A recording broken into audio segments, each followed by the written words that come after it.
NFL news, which continues in drips and drabs. The Dallas Cowboys and the Pittsburgh Steelers agree to a trade which sends George Pickens to Dallas for a third-round pick.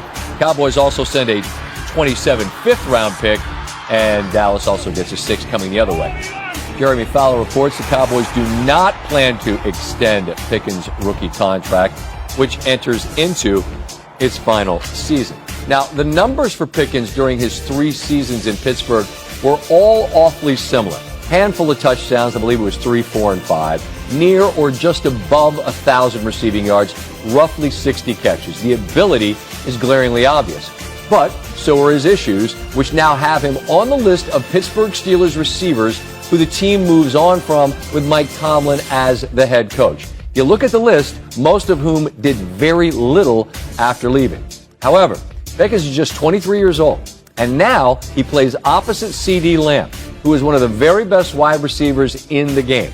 I could look really dumb down the line, but I really like it for both Pickens and Lamb. I get the idea that it could blow up fantastically. It could, or it could really work. I'm saying it's gonna. We shall see. When we continue. My phone's been lighting up, guys, and you guys know why when you see what just happened. Everybody's talking about it right now. George Pickens traded to the Dallas Cowboys from the Pittsburgh Steelers. I cannot tell you how happy I am to hear this. I told you guys things are things are changing. Things had to turn because I thought we were we were at rock bottom. What we saw last year was a rock bottom. What the whole feeling that we went through, I thought was a rock bottom. And finally, we get some moves to get us off rock bottom. And I'm going to tell you something. This move right here can put us back at mountaintop. You get what I just did? Rock bottom, mountaintop. We all got to push that rock. We just got to determine where it stops. Are you going to have it at rock bottom? Or are you going to push your rock all the way to the mountaintop? And George Pickens just helped the Cowboys get that rock moving back towards the mountaintop and off the rock bottom. Let me tell you how I put it together. I told you guys when you look back over the last few seasons, those seasons the Cowboys went 12-5, they were ranking in the top of the NFL in offense, right? They were scoring one season, I had the numbers 30 points a game. The other was like 28 and one other's 27-9 or something like that. It averaged about 28. Last year, we fell off to about 20 points. How do we make back up those 7 points? Are crucial and should be the focus of the Dallas Cowboys whole offseason. Yes. You fill holes on your team in other places, but you focus your plan of attack in certain places with doing certain things that can get you in a winner's circle. Prior to last year, that year, garbage year, the 12-5 seasons, we were there.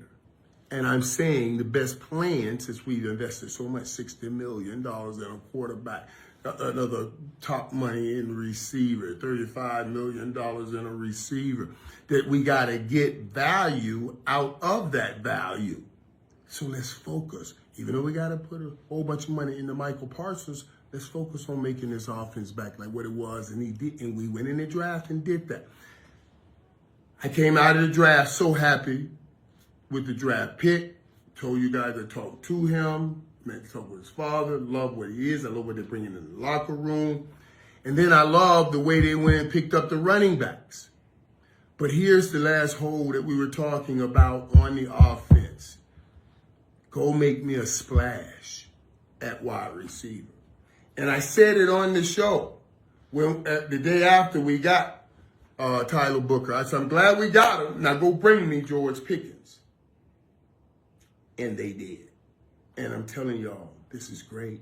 Let me tell you, because even the Matthew Goldens and the other kids they had in the draft, they're good players, but there were a lot of duplications with CeeDee Lamb, size-wise. They're about his size, about his build, maybe a little different game, but played a lot of similar things.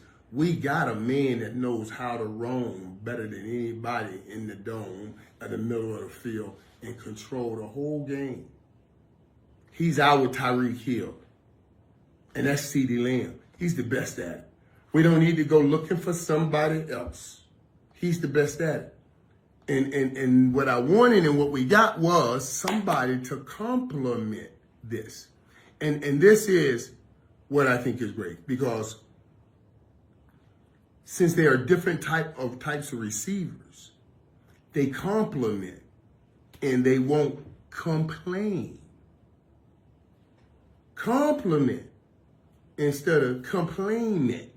I know it's not a word, but I just want to do it that way just to understand. Because now we have a set understanding. Harper and I worked well together because we had a certain understanding. Harp was a high jumper and could run. And he wanted to go and get that football. I can't say let's run. I can still jump, though. I can get up. But so I have no problem. All 8 routes, action eights are routes. That's the deep post, action 8. Or bang 8, that's my route. Bang 8, that's on my 4 or 5 side foot. I'm going to hit a slant route. It's a deep slant route. I'm going to run into the safety, bang, bang, as opposed to a slant route where I'm going to run it. I will run into the linebacker, bang, bang. But it's all bang, bang.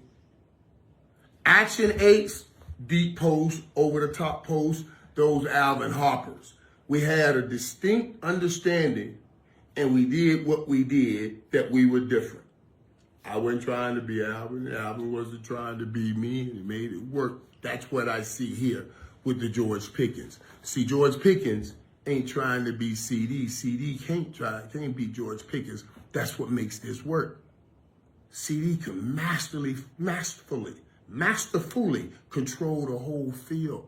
And then you get George Pickens, the thing that you cannot stop, that thing you cannot teach, that thing you cannot coach. He has. He's a freakish athlete that has a great understanding of the space around him, and I would call this his way to put his body in position to make a play, and his thirst to make that big play. All 50-50 balls slant more like, I want to say 88-12, because I love trying to get 8-80 and everything. But honestly, I can't even use my number here. I got to say 90-10 with this kid. And I keep telling people what happened in Pittsburgh is one thing. Here's going to be different. This kid's going to see this place will love him like I don't know what. And Pittsburgh is a great place. It's a great place. I liken this to Charles Haley. San Francisco was a great place. And Charles Haley had great success. And he left a great situation and a great organization. But when he got here, he saw the difference. Deion Sanders, San Francisco, great situation, great organization. But when he got here, he saw the difference. George Pickens will get here and see the difference. And I tell you, I believe that's going to hook him. I look at him, and all the people I talk to back there say he's a good dude. He's a good dude. But he wants to know that you, just like most of us, wants to know that you're going to be riding out with him. You're going to be in the corner with him. And we will be in the corner with him here. You know what I mean? Treat him like a man, he'll be a man. That's Jimmy's old saying. Treat him like a man, he'll be a man. And we're going to treat him like a man, let him be a man, and it's going to work great. Let me give you some numbers that I put this to, because I want to talk to you.